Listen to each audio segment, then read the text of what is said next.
This is a very special episode of Deep Cuts Live. As you know, I do interviews with people from the cigar industry. It's something that I've been doing for a while now. I started during the pandemic, but actually, there's one interview that I keep referring back to. It's kind of my favorite um, interview that probably did not go as planned. It's an interview I did with Jonathan Drew from Drew Estate back in 2015. I actually found that footage and I thought, as a nice kind of celebration of being part of the cigar industry now since 2010. So this is going on 12 years when this airs. Uh, why not show you all kind of the funniest, best interview?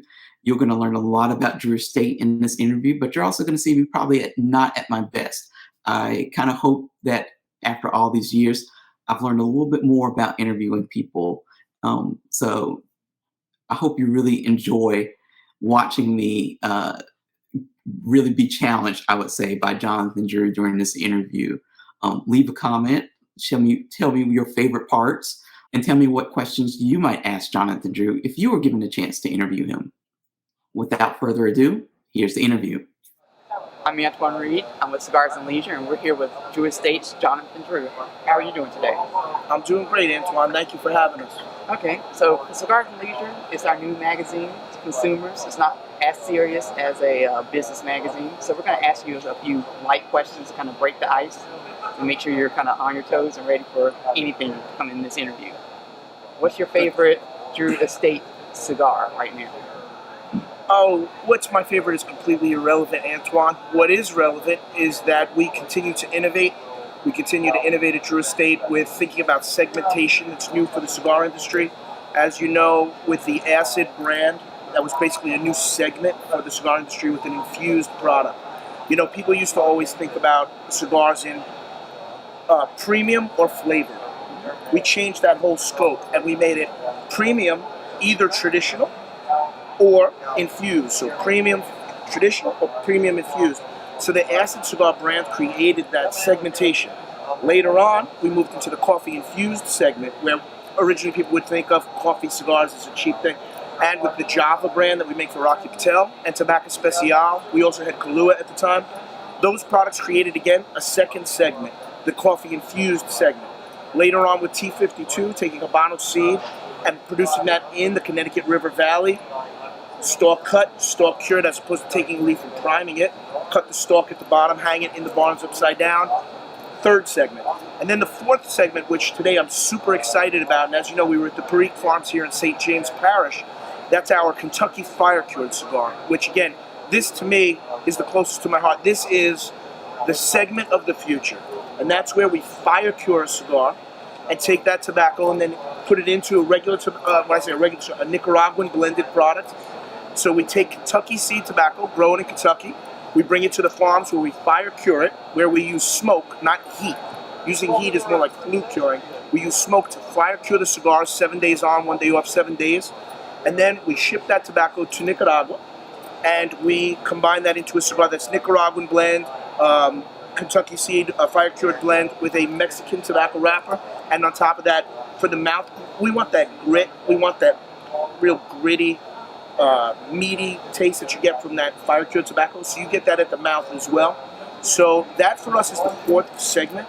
So it's not so much what's important to me, it's about us creating products, innovating products, and bringing products to market that are exciting and that actually taste and smell really good. So I like it all, man. I don't care, what anybody's personal preference is. As long as we're continuing to innovate, I'm happy. Okay. Going off of that, we know you do, Drew Estate's doing a barn smoke tour of some sort. Can you tell consumers about that and why they might be interested in coming to one of your tours? Yeah, thanks for asking, Antoine. You can go to www.barnsmoker.com, and what we do with the Barn Smoker program, it's part of our experiential Drew Estate platforms. We have Cigar Safari, which you guys know, www.cigarsafari.com, and that's where we do about 20 tours a year. 16 people come with us, consumers, and we do 3 nights, 4 days in Nicaragua. Everybody knows what that is. It's a Jimmy Jam, Cigar Safari. Now we want to take that here to the United States. We started last year in Kentucky, in Hopkinsville, Kentucky, which is the home of American tobacco. When you think about American tobacco, you're thinking about dark air cured, fire cured, Orientals, Burleys, and Virginias.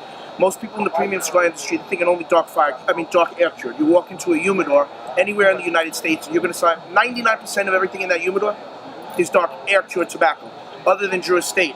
We like all those segmentations in the area in terms of fire-cured, air-cured, Virginia, Burley, Oriental. So with the experiential program that we have, Barn Smoker, we take people to Kentucky, we take people to Connecticut now this year. So we got October 3rd in Kentucky, we got the Barn Smoker there, the Kentucky Fire-Cured Barn Smoker, and then we have on August 1st, August 8th in Connecticut, we call it the Connecticut River Valley Barn Smoker. So that one's going to be crazy. That's going to be about 600 people in a barn. It's a beautiful day with tours, visiting the different areas of the barns. It's not just experiential from a standpoint of having you there, trying to push shit on people. What we're doing at the Barn Smoker is it's a very educational platform where we want people to understand what makes a cigar have certain components to give it taste, to give it dimension, texture, complexity. So Barn Smoker is mind-blowing. This is not for... You could be a beginner, you could be a moderate smoker, medium golf smoker, or you could be a hardcore smoker. I guarantee you, you're gonna learn something at this from an educational standpoint. Separately, we got the most banging barbecue. We got all sorts of liquors. We have all sorts of people coming in from all over the world. We got 6 people from 16 different states coming. We have about 7 different tobacco growers who unite there. Hale and Cotton, Universal Leaf. We got people from all over coming in for this. So it's gonna be a big deal. If you ain't there, you messed up. Because we sold out in 3.5 hours, so that was for Connecticut. That's quick. Okay. Now, let's talk about your relationship with Pappy Van Winkle. We know you Drew Estate is doing cigars with them now. That was the kind of big news a little bit while ago. It's still big news. Tell us what's going on with that. All right, cool. So yeah, this is kind of special for us because Drew Estate is not a jobber. You don't come to Drew Estate and say, "Yeah, we want to make a cigar with you." We have Jim the banker, he brought a suitcase of money. That's not how we operate. We don't make cigars really for anybody. We make the Java because we've been making it for Rocky for over 10 years already. And other than Rocky Patel's Java line, which we co-own and we make it, he sells it. Other than that, we don't make brands for nobody.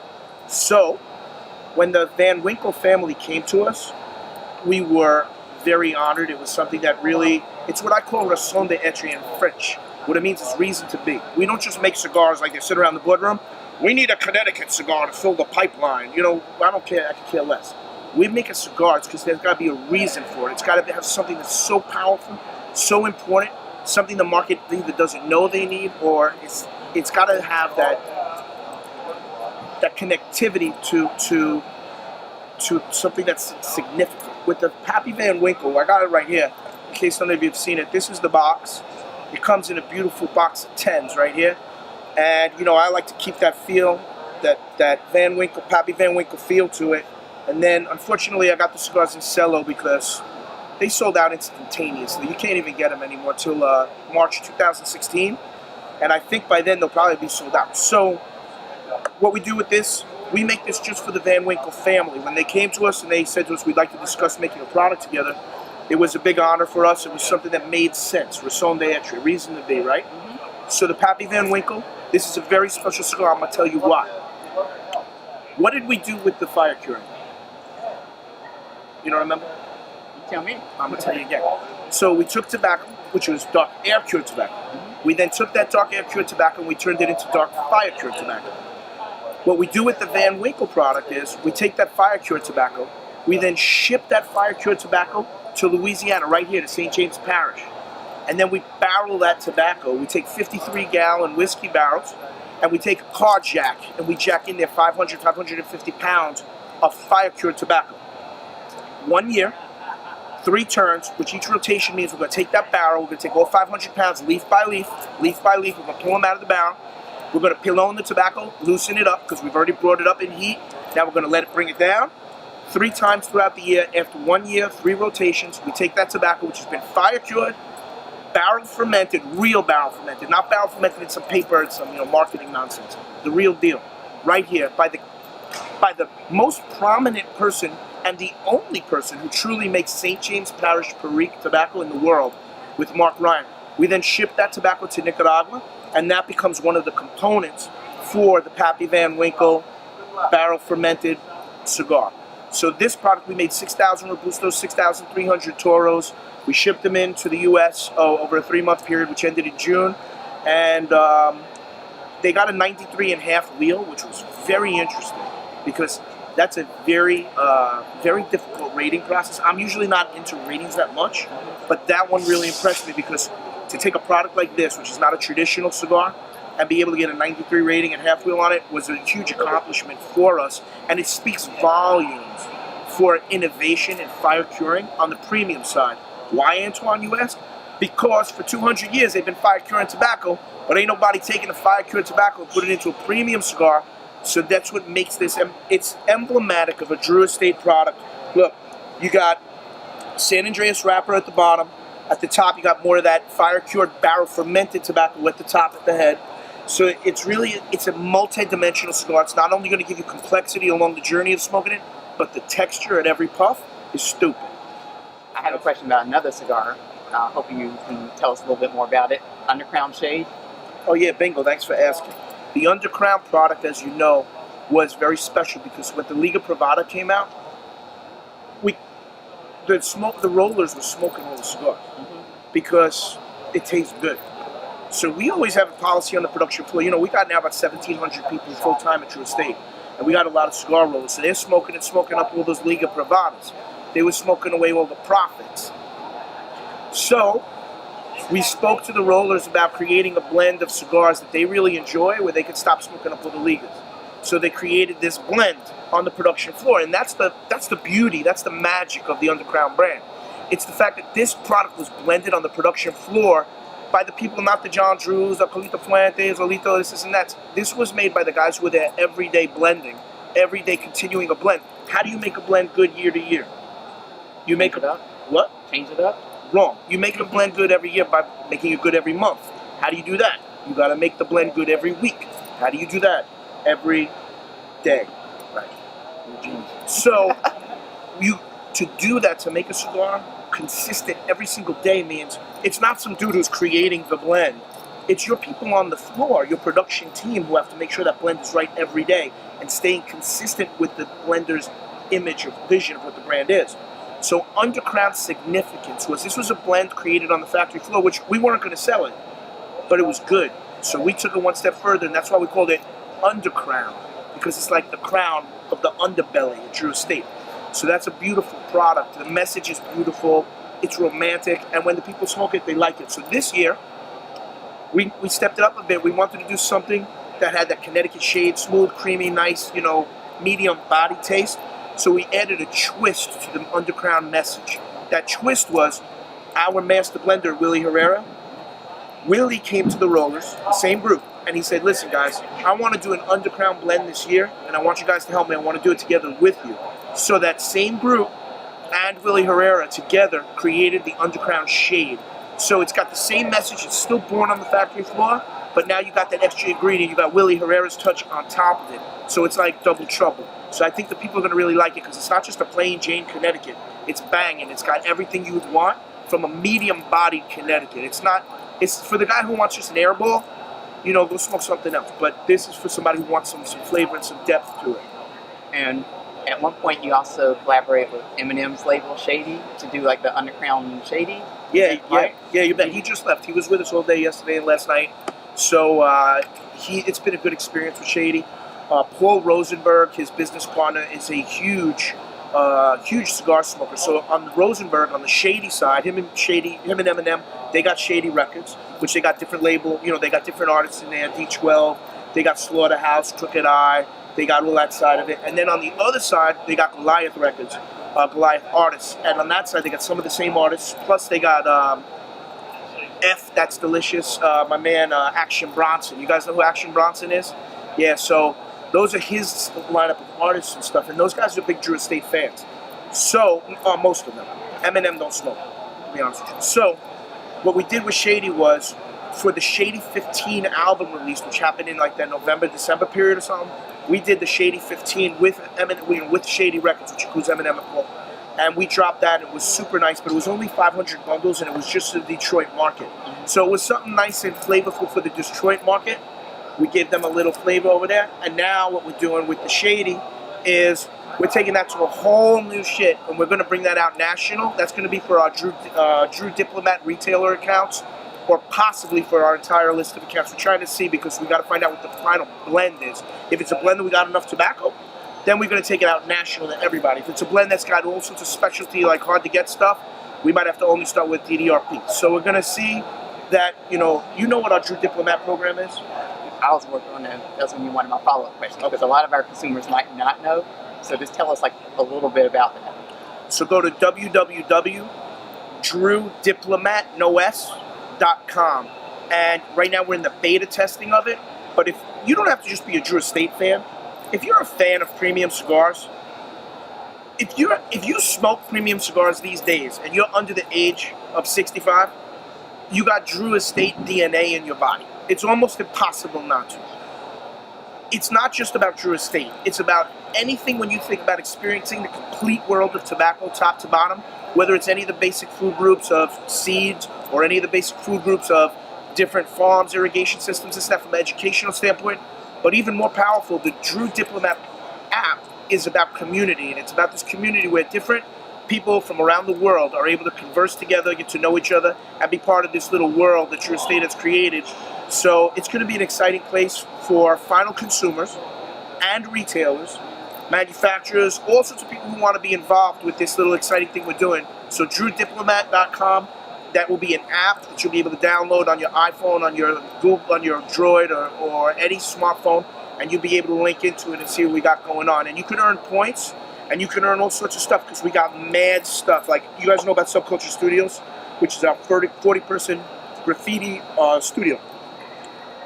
We have Sam Morales, who heads our loyalty programs and our final consumer programs. He's with me over here today.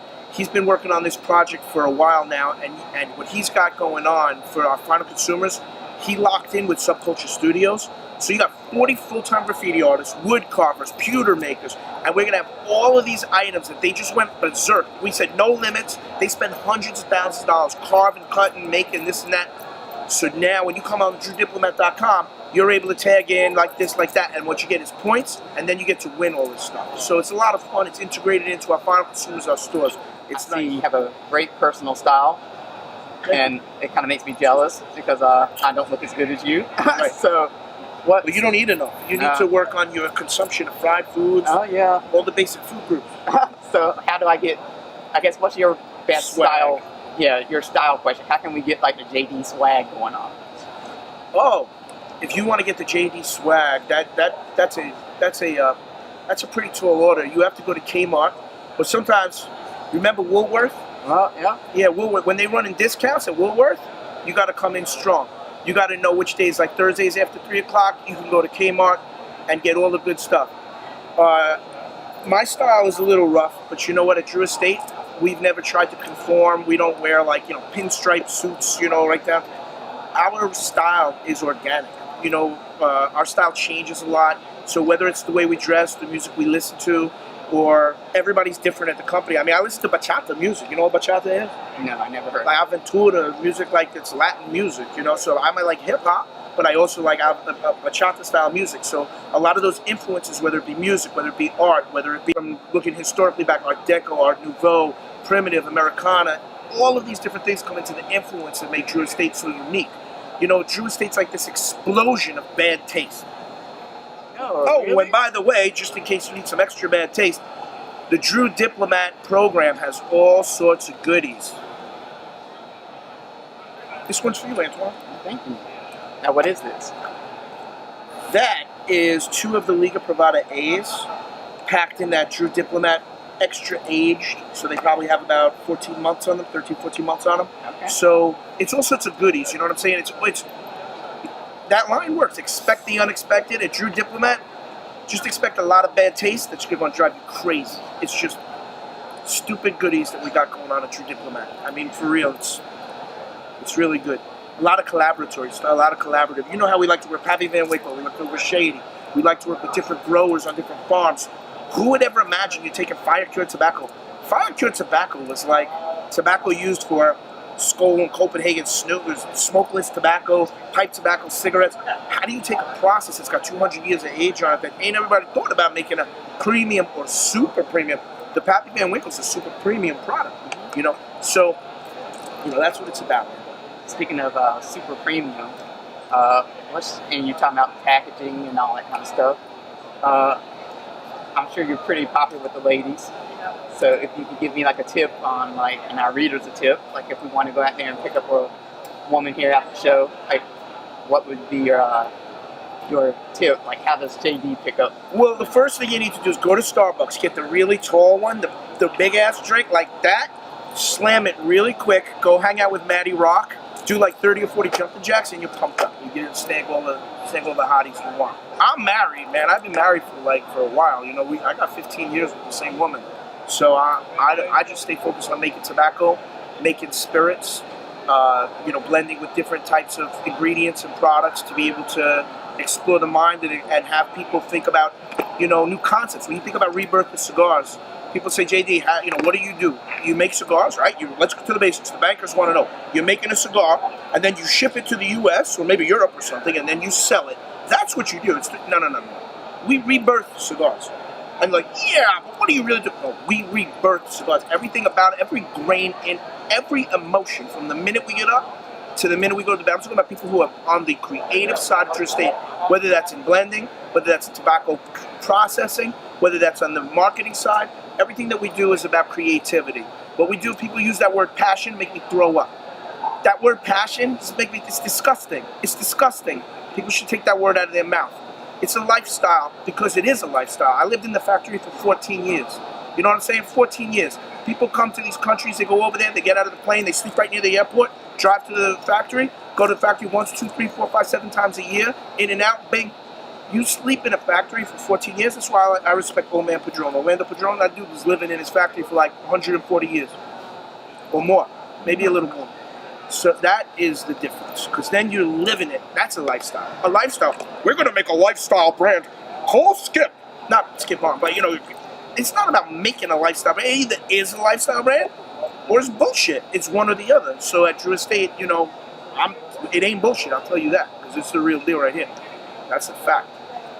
Okay, final message. What would you like to say to fans of Drew Estate? You can say what's coming up, your message to them. I only got one thing to say. I want to say thank you, because we got a little attitude, we got a little swagger and all that, but if any of you know JD, and thousands of you do, you've reached out, you had a problem with your cigars, cracked, wasn't right, something going on, you're having a birthday, a kid being born, this and that. We love our consumers. There's no company in the world more integrated with our consumers, listening to them, always on top. Have a problem? Hit me. DrewNika@yahoo.com. I only have one email for 20 years. Any problem you have with any Drew Estate cigar, you don't hear from my assistant. You hear from me.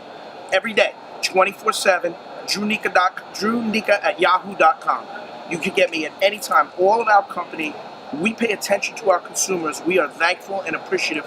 We don't need to make ads about it because they know. And that's what has built Drew Estate. You know what our 2 biggest emails are we receive? It's the only cigar my wife lets me smoke in the house. And the second biggest email is, my first cigar was a Cuba Cuba or a Blondie. We pay attention to all of these little simple things that you might, not you, but a person might, once you hit some degree of success, it's hard to think about, the people who build your brand. That's the last thing I have to say is we're very thankful. You guys have made our dreams come true, and you've allowed us to be who we are and not have to pretend we're somebody else, and that makes it beautiful, because then we can get creative and we can do that shit that drives you crazy. And to the retailers that carry Drew Estate cigars, you have a message for them? Yeah, we love them. The retailers have been behind us from the beginning. Let me tell you, when we first came to the IPCPR, this Super Bowl Sunday makes 16 years. When we first came to the IPCPR, people thought we were crazy. They thought there was something wrong with us. They were like, is everything okay? The fire department was coming by looking around, the tax guy. But what they realized in short order was, we think like tobacconists, because when JD started, I started off as a tobacconist at the World Trade Center. I had a push cart, where you push the cart? That's what we started off as. So we were retailers. We then became independent reps. I repped Perdomo. I repped Torano. I've repped 30 states for Torano. I repped 15 states for Perdomo. We had brands that we've done every single part. Store owner, rep, independent rep, national distributor, brand manufacturers. We don't make brands and build brands. We live in Nicaragua and make a product in Nicaragua. We have thousands and thousands of people, 1,700 people full-time who work for us. What we do is the real deal. It's authentic. You know what I'm saying? So the retailers, they were able to understand that, and I think that we've given back to the retailers. We can't give back to the retailers as much as they've given to us, because they've given us our opportunity. And for that, we try to stay creative. We try to keep them making a profit because they need to monetize their efforts. And the retailers are the lifeblood of the industry. The brick and mortar is the lifeblood. That's the bottom line. Okay. Thank you, JD, for talking to us Thank you so today. much, Anton.